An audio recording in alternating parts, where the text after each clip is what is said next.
Download the AllStar app. Make your picks for UFC fights, challenge your friends, level up and win prizes.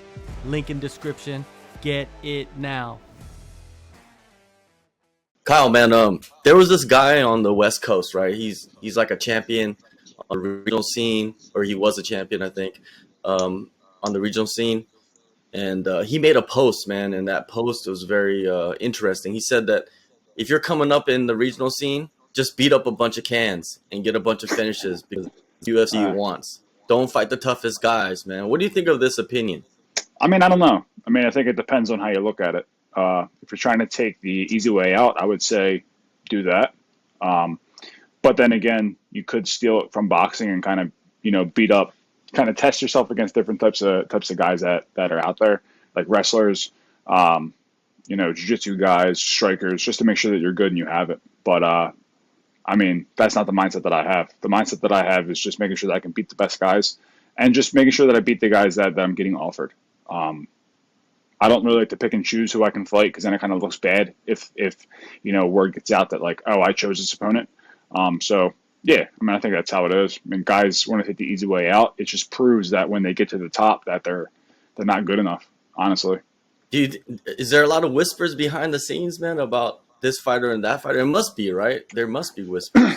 I mean, I would assume so. You look at the guys. The first thing that I do is I go and I look at the guys' records of the opponents that he's fought, like my opponent. So my upcoming opponent, I look at kind of the records of the guys that he's fought. He's 5-1. The one guy that was actually kind of decent beat him. I think it was a split decision, but the guy was, I think it was Chauncey Foxworthy beat him, and he was 17-9, I believe, at the time.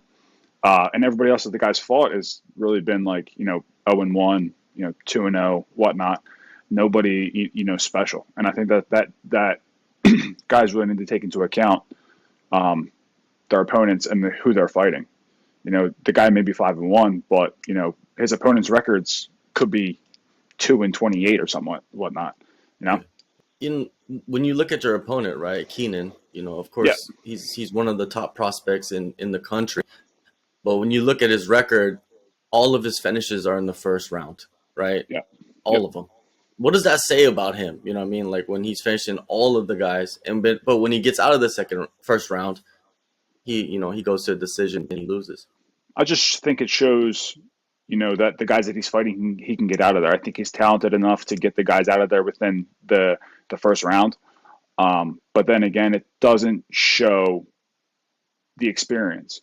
You can have, 10 fights, 11 fights, but if you never leave the first round, what experience do you have besides that first round?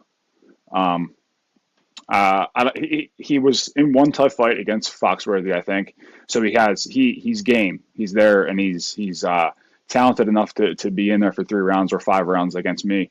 But yeah, I think it just shows that he's more of a 1-round fighter. But again, I'm not looking past that at all. I'm assuming he's going to come in here with the best gas tank in the world.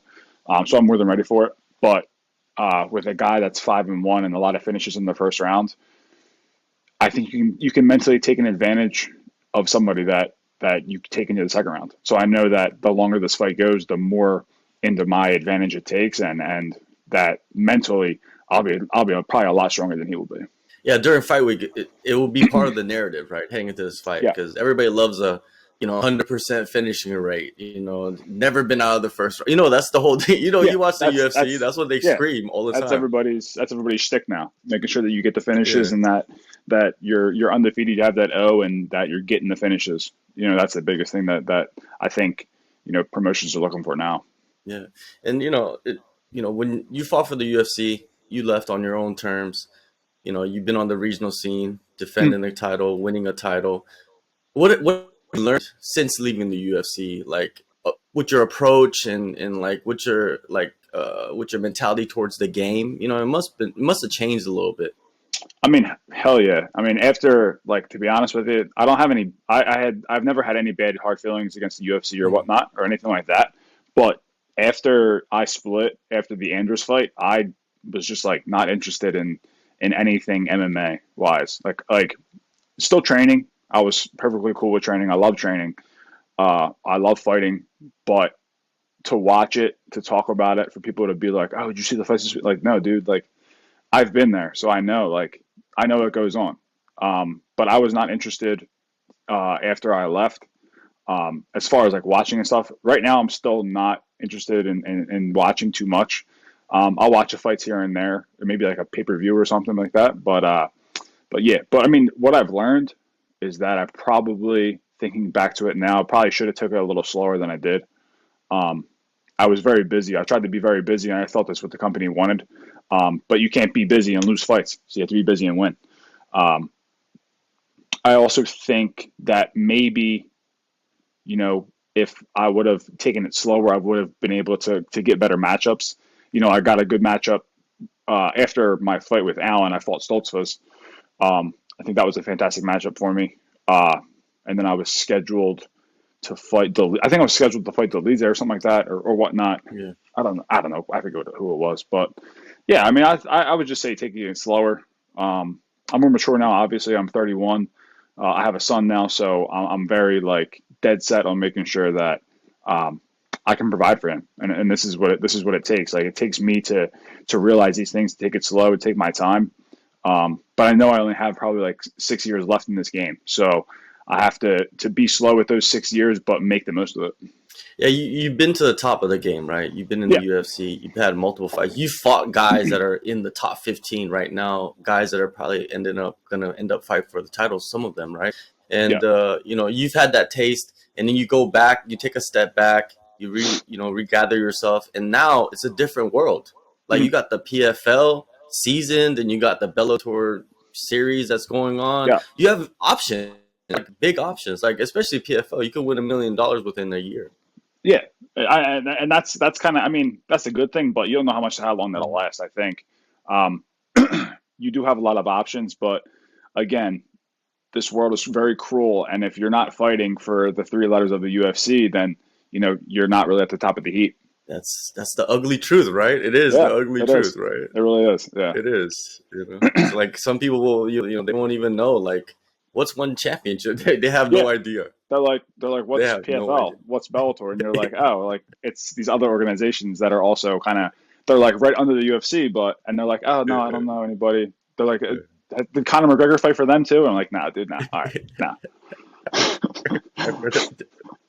Those are some interesting conversations you probably had in the past. Like, what Yeah. are you talking about? Like, Yeah. but They it is they funny, think man. it's good to see the publicity that the UFC puts out and that it gets. Mm. But I mean, that's so like leaps and bounds above what you think like PFL and Bellator are, that like nobody really pays attention to those other ones, but guys are making a living off Bellator and Yeah. the PFL, and it's good to see, obviously. But again, everybody's top goal is always the UFC, and they're probably the best right now. So Well, we've seen it with Kayla Harrison, right? She won PFL, started with PFL, yeah, won a bunch of money. Now she's in this comfortable situation where she can just like focus on fighting for the title. Like, she don't have to worry about extra jobs. no, That is a big part of the game right there. yeah, it is sacrificing. I think the biggest thing in this game is sacrifice, and guys don't realize how much sacrifice, and the women, I don't know, but they don't realize how much sacrifice that we put into this game. I mean, I'm 31 years old right now. To be honest with you, I've had maybe 3 jobs in my entire life, and those jobs lasted maybe a week each. I worked at like an amusement park. I sold Christmas trees for like seasonal, so that was maybe like 2 months.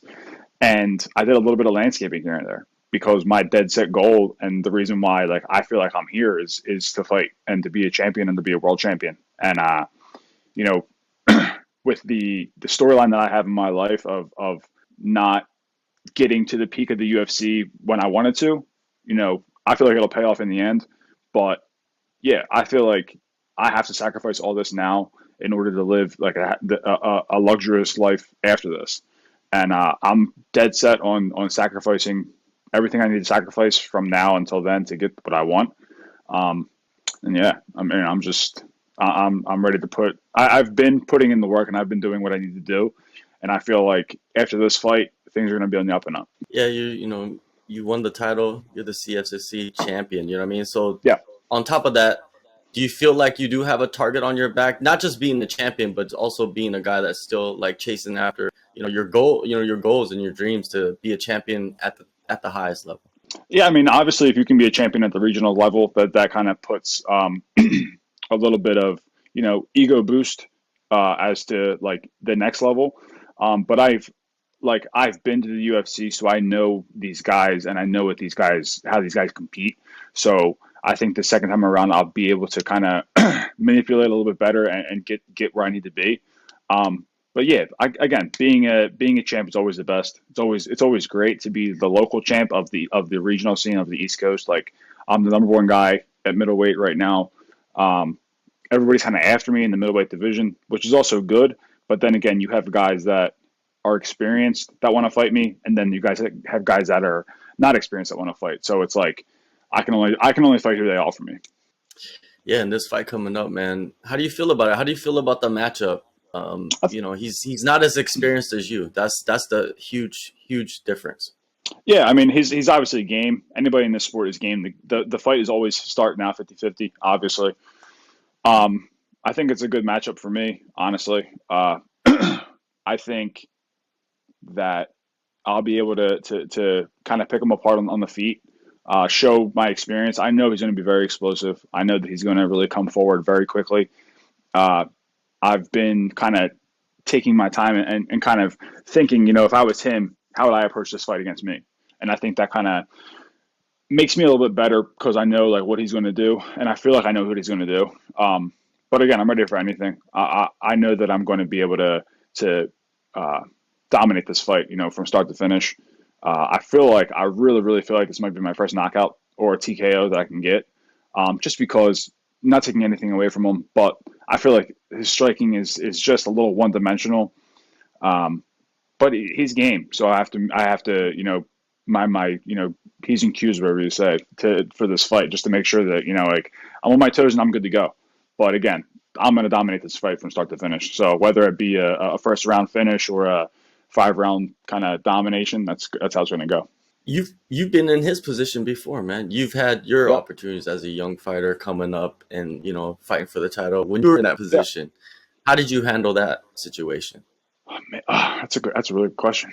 Now that I think about it, I had all the confidence in the world. Honestly, I think I was 6-0 when I fought for the CFFC belt, and I beat Webb for that. But again, Webb took the fight on short notice. I was supposed to fight somebody else who was kind of like a completely different game plan, not game plan, stylistic matchup against me. The guy I was supposed to fight was Mike Wilcox, who was a wrestler, and I got switched over to Webb, who was a middle welterweight moving up to middleweight, so it kind of played into my favor. But again, I had all the confidence in the world because I was undefeated. This guy has lost before, so he knows what it feels like to lose. So obviously, he doesn't want to feel that again.